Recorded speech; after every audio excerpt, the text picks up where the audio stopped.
சேலம் செஞ்சியிலேருந்து வரேன். நான் வந்து 2019 வந்து அக்ரிகல்ச்சர் அண்ணாமலை யூனிவர்சிட்டியில் முடித்தேன்.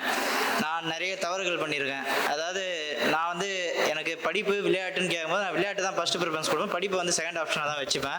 எங்கள் அப்பா என்னை படின்னு தான் நிறைய சொல்லுவார். ஸ்கூலில் 10th படிக்கும்போது 447 மார்க் எடுத்தேன். எங்கள் ஸ்கூலில் வந்து 450 மார்க் எடுத்தவங்களுக்கு நியூஸ் பேப்பரில் ஃபோட்டோ போட்டாங்க. ரிசல்ட் அன்றைக்கி நான் ஃபீல் பண்ணேன், ஃபோட்டோவில் என்னோட நேம் வரல, ஃபோட்டோ வரல அப்படின்றத ஃபீல் பண்ணேன். 12th வந்து என்னோட மார்க் வந்து 1100, பேப்பரில் என் ஃபோட்டோ வந்துச்சு. இன்னி வரையும் எங்கள் அப்பா டேபிளில் அந்த ஃபோட்டோ பேப்பர் இருக்குது. நெக்ஸ்ட்டு வந்து நான் காலேஜ் வந்து அக்ரி படிக்கணும்னு ஆசைப்பட்டேன். ஆனால் நான் ஒழுங்காக கவனிக்காதனால அப்ளிகேஷன்லாம் போடாதனால நான் அக்ரி மிஸ் பண்ணிட்டு நான் 1 இயர் இன்ஜினியர் சேர்ந்தேன். திருப்பியும் நான் அக்ரிகல்ச்சர் சேரணும்னு ஆசைப்பட்டனால எங்கள் அப்பா நான் கேட்ட எல்லாமே பண்ணுவார். என் அக்ரிகல்ச்சர் அண்ணாமலை யூனிவர்சிட்டியில் சேர்த்து விட்டார். அங்கே போய் 2 பாதை கிடைக்கும். ஒன்று படிக்கணும், இன்னொன்று வந்து விளையாட்டுத்தனமாக அரட்டை அடிக்கிறது. நான் அரட்டை அடிக்கிற பாதைக்கு போனேன். அதனால் நான் படிப்பை லேக் பண்ணேன். காலேஜ் முடித்தோடனே ஃப்ரெஷர்ஸாக வரும்போது நான் 2-3 விஷயத்தை அங்கே வந்து இது பண்ணேன். கரோனா டைம் எங்கள் அப்பாவுக்கு வந்து கவர்மெண்ட்னால எசென்ஷியல்னால எங்கள் அப்பா நான் தான் பைக்கில் கூட்டி போய் விட்டு வரோம் ஆஃபீஸ்லாம். அந்த டைம் போலீஸ் வந்து மடைக்கு எங்கடா வெளியே சுற்றுறேன் கேட்கும்போது சார் என்ன படிச்சிருக்குன்னு கேட்பாங்க. அக்ரிகல்ச்சர் படிச்சிருக்கேன்னா என்ன தம்பி அக்ரிகல்ச்சர் படிச்சுட்டு நீ எப்படி இருக்கலாமா? இப்போ அக்ரிக்கான வேல்யூ புரிஞ்சுது. ஏன்னா நீ அக்ரிகல்ச்சர் படிச்சிருக்கே இப்படி ரோட்டில் போயிட்டுருக்கே அப்படின்றத கேட்டாங்க. என் ரிலேட்டிவ்லேயே நான் ஏதோ ஒரு ஃபங்க்ஷன் போகும்போது என்ன கேட்டாங்கன்னா, இங்கே வாடா நான் கொஞ்சம் பிஎட்லாம் வச்சுட்டு தலைலாம் வர இருக்கும்போது அக்ரி படிச்சுட்டு இப்படி நீட்டாக இல்லாமல் இருக்கலாமா அப்படின்ற மாதிரி கேட்டாங்க. அப்போ அதுக்கான ரெஸ்பெக்ட் எனக்கு என்னன்னு புரிஞ்சுது. ஃபஸ்ட்டு 1 or 2 இயர்ஸு இப்போ படிப்பேன். படிக்கணும்னா எப்போனா உட்காந்து படிப்பேன். ரெகுலராக கன்சிஸ்டன்ஸியாக இல்லை. அப்படின்னும் போது ஒன்றும் தெரில, யாரும் எதுவும் கேட்கல. போக போக நாட்கள் கடக்க ஆரம்பிச்சது. நான் வந்து விஐபி வேலையில் பட்டதாரியாக மாற ஆரம்பித்தேன். அப்போ நிறைய விஷயத்தை நான் ஃபேஸ் பண்ணேன். அப்படின்னும் போது சரி எல்லாத்தையும் கடந்து வரும்போது எங்கள் அப்பா 2023 ரிட்டையர் ஆனார். என் அப்பாவுக்கு பென்ஷனும் கிடையாது. அப்படின்னும் போது ஃபேமிலி டவுன் ஆக ஆரம்பிச்சது.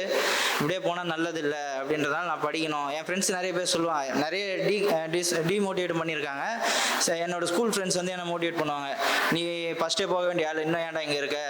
அப்புறம் இங்கே நான் சுரேஷ் அகாடமிக்கு 2022 வந்து ஜாயின் பண்ணேன். வந்து 1 வீக் வந்து ஜாயின் பண்ணதுக்கப்புறம் ரூமில் சாப்பிட்றது, படுக்க, தூங்குறது, படம் பார்க்கறது அந்த மாதிரி தான் படுத்துட்டு இருந்தேன். ரூமில் மொத்தம் 10 பேர். அதில் 7 பேர் டிஎன்பிஎஸ்சி, 3 பேர் வந்து பேங்கிங். டிஎன்பிஎஸ்சிக்கு வந்து எப்போ கால் ஃபார் வரும் எதுவும் தெரியாது. ஆனால் நான் தூங்கிட்டு இருக்கும்போது டக்குன்னு லைட் வெளிச்சம் தெரியும். என்னடா டைம் பார்க்க 4 மணி, காலை 4 மணி.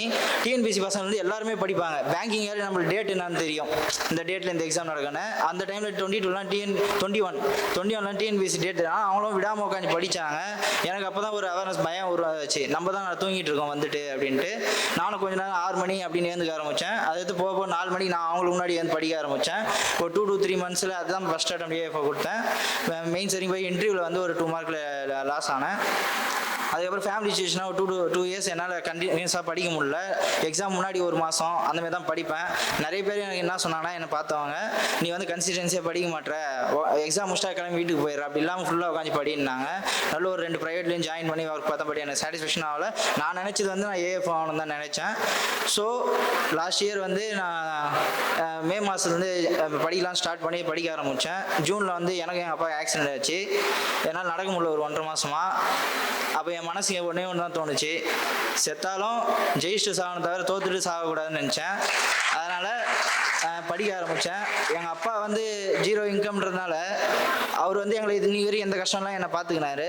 பட் நான் அவருக்கு கஷ்டத்தை கொடுத்துட்டேன். ஏன்னா நான் என் ஃபேமிலி பார்க்க வேண்டிய சுச்சுவேஷன் நான் பார்க்காம நான் கொஞ்சம் லேசியாக இருந்ததுனால இந்த அளவுக்கு வந்து நிற்கும் போது எங்கள் அப்பா ஸ்கூட்டியில் போனால் பெட்ரோல் செலவை வந்துட்டு சைக்கிள் தான் போவார். இல்லை எங்கன்னா வெளியே போகிறதுனாலும் நான் வந்து லாஸ்ட் இயர் பிஃபோர்லாம் கொஞ்சம் தைரியம் இருந்தேன்னா சொல்லுவேன், பா வாங்கிடலாம்ப்பா நீ வண்டியில் போய் ஏன் சைக்கிளில் போகிறேன்ட்டு. ஆனால் என்னால் லாஸ்ட் இயர் சொல்ல முடியல. அந்த நம்பிக்கை தைரியம் என்னால் வர முடியல. ஆனால் நான் விடலை. நான் ஜெயிக்கணுன்றதோட எங்கள் அப்பா அம்மா ஜெயிக்க வைக்கணும்னு நினச்சேன். அதனால் விடாமல் படித்தேன். அப்பா நைட்டு தூங்குற பார்க்க இல்லை, அவரே ஒரு 12 மணிக்கு மேலே தான் தூங்குவார். ஆனால் அவர் எழுந்து 2 மணி 3 மணி பார்க்கும்போது நான் உட்காந்து படிச்சுட்டு இருப்பேன். அதேமாரி சில டைம் வந்து எதிர் வீட்டு ஆண்டி ஒரு 4 மணிக்கு வந்து கோலம் போடுவாங்க. அவங்க எழுந்து பார்க்கும்போது நான் படிச்சுட்டு தான் இருப்பேன். அப்படி படித்து ஒரேடியாக ஒரு 6 வருஷம் கேப் எனக்கு.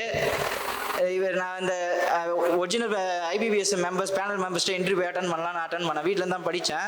ஏன்னா இங்கே வந்து படிக்கிற சுச்சுவேஷன் எனக்கு கிடைக்கல last year. Original IBPS panel மெம்பர்ஸ்ட்டை போய் இன்டர்வியூ அட்டன் பண்ணணும்னு ஒரு இடத்துல போனேன். அவங்க என்னை ஃபஸ்ட்டு பார்த்தோன்னே 6 years கேப் இருக்குது என்ன பண்ணேன் அப்போ உனக்கு வந்து அக்ரி டச் இருக்காது அப்படின்ட்டு அவங்க எனக்கு அட்வைஸ் கொடுத்து என்னை இன்டர்வியூவே பண்ணாத மாதிரி எனக்கு ஒரு ஃபீல் ஆச்சு.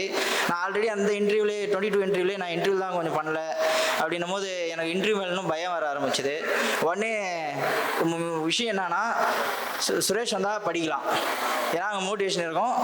எல்லாருமே படிச்சுட்டே இருப்பாங்க, எல்லாம் போயிட்டு வந்துட்டே இருப்பாங்க. அங்கே வந்து நம்ம டிஸ்ட்ராக்ட் ஆகணுன்ற ஒரு இதே இல்லை. நான் நிறைய விளையாடுவேன், நிறைய சுற்றுவேன். சுரேஷ் வந்து நான் வெளியே எங்கேயுமே போனதில்லை. வீடு ரூம் இருப்பேன், ரூம் விட்டால் கிளாஸ் வரும், கிளாஸ் விட்டால் ரூம் தான் போவேன், வேறு எங்கேயும் போனது. ஏன்னா எனக்கு தோணும் படிக்கணும்னு தான் தோணும். அந்த அட்மாஸ்பியர் எனக்கு கிரியேட் ஆனதுனால நான் உடனே ராஜா சார் கால் பண்ணி எனக்கு ரூம் வேணும் அப்படின்னு சொல்லி வந்து இன்டர்வியூ பேனல் மெம்பர்ஸ் இங்கே வந்து இன்டர்வியூ அட்டன் பண்ணேன். நான் நல்லா அப்புறம் எந்த டைம் விடலை. இதை இன்டர்வியூ தான் நான் ஃபால்ட் ஆனேன்னா இன்டர்வியூ ப்ரிப்பேர் பண்ணிகிட்டே இருந்தேன். ஒரு 8 இன்டர்வியூ கிட்ட அட்டன் பண்ணேன். 7 to 8 இன்டர்வியூ அட்டன் பண்ணேன். இன்டர்வியூலே போக நீங்கள் இன்னும் போகலையா, இன்னும் நெக்ஸ்ட் இல்லை சார், எனக்கு சாட்டிஸ்ஃபேக்ஷன் இல்லை, நான் இன்னும் இன்டர்வியூ பண்ணேன்ட்டு கடைசி வரைக்கும் பண்ணேன். என்னோட இன்டர்வியூ வந்து 17.5 மார்க். கடைசியாக எங்கள் மார்ச் 18 என்னோட பர்த்டே. எங்கள் அப்பா அம்மா எனக்கு கேக் வெட்டணும்னு நினச்சாங்க. பட் நான் இன்னும் சக்ஸஸரே நான் எதுவுமே பண்ணாமல் நான் கேக் வெட்ட ஒத்துக்கலை. ஆனால் என் மனசில் நான் ஃபிக்ஸ் பண்ணேன், ஏப்ரல் 1 தான் ரியலி நம்ம birthday day. So April 1 ரிசல்ட்டுக்காக wait பண்ணேன். சர்ப்ரைஸாக அன்றைக்கி கேக் வாங்கினேன் எங்கள் அப்பா அம்மாவுக்கு. அன்றைக்கி எங்கள் அப்பா அம்மாவுக்கு நான் ஹாப்பி பர்த்டே சொல்லி என் ஃபேமிலியே நீ தான் பர்த்டே அப்படின்னு சொல்லி நான் கேக் வெட்டினேன். இந்த படிப்பு இல்லாதனால நான் இழந்தது அதிகம். திருப்பி நான் படிக்க வரும்போது இந்த ஒரு ஸ்மால் ஈவெண்ட் தான். நான் கேக் வாங்கிட்டு கேக் ஷாப் போகும்போது அங்கே பில் போடுற என் சேம் ஏஜ் தான், ப்ரோன்னு தான் கூப்பிட்டேன். நானும் ப்ரோன்னேன். கேக்கில் என்ன எழுதணும்னு சொன்னாங்க. நான் வந்து இந்தியன் பேங்க் ஃபோனை பேப்பரில் எழுதி கொடுத்தேன். அதை அவர் எழுதுன அத்தது என்ன ஒரு கூப்பிட்டது நானா சார் சொல்லுங்கள் சார் அப்படி தான் கூப்பிட்டாங்க. அது ஒரு ப்ரௌட் மூமெண்ட்டாக எனக்கு இருந்தது. படிப்பு தான் எல்லாம் தரும். இப்போ என் ஃப்ரெண்ட்ஸு நிறைய பேர் என்னை படிக்கும் போது சொன்னாங்க, நீ மட்டும் இந்த வருஷம் வேலைக்கு போயிட்டா எங்களுக்கு ஒரு மோட்டிவேட்டாக இருக்கும்ன்ட்டு. நான் வேலைக்கு போயிட்டேன். என் ஃப்ரெண்ட்ஸையும் நான் எல்லாரையும் கெயிட் பண்ணிகிட்ருக்கேன். நான் யாரை படிக்க வர சொன்னால் நான் சுரேஷ் அகாடமி தான் வர சொல்லுவேன். ஏன்னா இங்கே வந்தால் ஒரு படிக்கிற அட்மாஸ்பியர் ஒன்று கிடைக்கும். அதுதான் ரொம்ப முக்கியம். நானும் அப்படி தான் படித்தேன். Thank you to all. Suresh IAS academy, வெற்றியின் முகவரி.